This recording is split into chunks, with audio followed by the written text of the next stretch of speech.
Okay students, now question number 4 we are given with if it take 5 seconds to recite kalma pak, यानी कि कलमा पाक पढ़ने में अगर 5 सेकंड लगते हैं एक दफ़ा पढ़ने में, ठीक है। How many hours will it take to recite kalma pak 1 million time. कलमा पाक को 1 मिलियन टाइम्स पढ़ने में कितने घंटे रिक्वायर होंगे। तो सबसे पहले हम कहते हैं कि अगर कलमा पाक पढ़ने में एक दफ़ा पढ़ने में 5 सेकंड लगते हैं तो एक दफ़ा पढ़ने में कितने घंटे लगेंगे। तो घंटे तो ऑब्वियसली नहीं लगेंगे, बट इसको हम एक स्मॉलेस्ट पार्ट में कन्वर्ट कर लेते हैं। तो एक घंटे में हमारे पास कितने सेकंड्स होते हैं, क्योंकि ये उन्होंने सेकंड्स के हिसाब से बताया हुआ था। 60, एक घंटे में 60 मिनट और हर मिनट में 60 सेकंड। तो 5/3600 हम करेंगे और हमें पता चल जाएगा कि एक दफ़ा कलमा पाक पढ़ने में कितने घंटे रिक्वायर थे। ओके, और ये हमारे पास आया है 0.001388। इसको हम लिख सकते हैं, पॉइंट को आगे मूव करा देंगे तो 1.388 इंटू 10⁻3, ठीक है।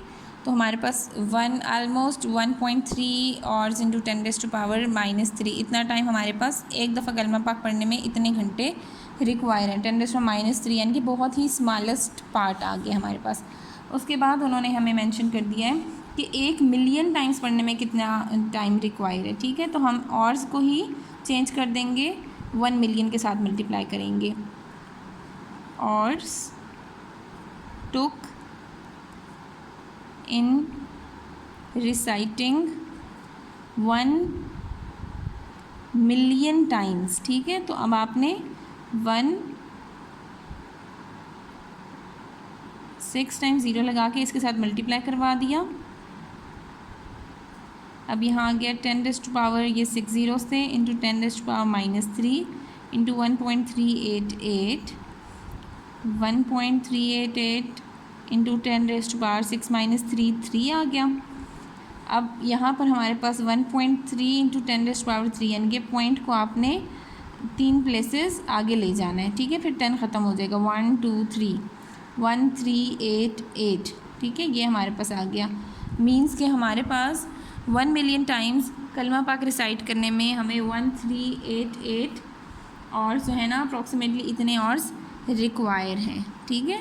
साथ उन्होंने कह दिया कन्वर्ट आवर्स इनटू डेज़, कि अब आपने इन आवर्स को डेज़ में भी कन्वर्ट करना है, ठीक है। तो अब हमारे पास 1388 आवर्स इन डेज़, तो इसमें कितने दिन लगेंगे हमारे पास, ठीक है। अब 1388 दिन, यानी कि हमारे पास दिन और कम हो जाएंगे। आवर्स अगर इतने हैं तो दिन हम उसके हिसाब से एक मतलब इतने आवर्स हैं और हमारे पास हर दिन में कितने आवर्स होते हैं 24। इसको डिवाइड करा दें, हमारे पास आ जाएगा 57.83 डेज़, ठीक है। यानी कि इसको अब हम राउंड ऑफ करें तो that is approximately equals to, round off करेंगे तो पॉइंट के बाद 5 से ग्रेटर डिजिट है, ऑलमोस्ट 58 डेज़ हमारे पास इसका आंसर आ जाएगा। Okay students, now in the fifth question we are given with distance between earth and sun is this. Earth और सन के दरमियान इतने माइल्स का डिफरेंस है, डिस्टेंस है sorry. If speed of light is approximately this, अगर हमारे पास स्पीड ऑफ लाइट इतने माइल्स पर सेकेंड है, how long does it take to light to reach the earth, यानी कि लाइट को ज़मीन तक पहुंचने में कितना टाइम है from the sun. Convert the answer in minutes, writing in standard form, उसको स्टैंडर्ड फॉर्म में भी लिखना है, आंसर को कन्वर्ट करना है मिनट्स में भी। तो सबसे पहले हमें पता होना चाहिए डाटा क्या है। ओके, यहाँ पे मैंने जब डाटा बनाया तो मेरे पास डिस्टेंस भी था, मेरे पास स्पीड भी आ गई है। टाइम कैलकुलेट करने है, हमारे पास फॉर्मूला होता है S=VT। अब टाइम कैलकुलेट करना है, टाइम को इधर रखूँगी, S/V कर दूँगी, या इसको मैं यूँ लिख सकती हूँ T=S/V। डिस्टेंस है हमारे पास 9.3225600 इंटू 10⁻7 और स्पीड है हमारे पास 1.8600 इंटू 10⁻5। टाइम कितना आएगा हमारे पास, इनको डिवाइड करवा लेते हैं पहले। इन दोनों वैल्यूज़ को हमने डिवाइड करवाया, हमारे पास आ गया 5.012 इंटू 10⁻7, ये +5 है, ऊपर जाके हो गया -5। 5.012 इंटू 10⁻2, हम पॉइंट को इधर ले जाते हैं, मूव करवा देते हैं, क्योंकि 10 की पावर 2 है तो पॉइंट ने 2 जम्प्स करनी है। 501 सेकेंड्स आ गए हमारे पास ऑलमोस्ट, ठीक है।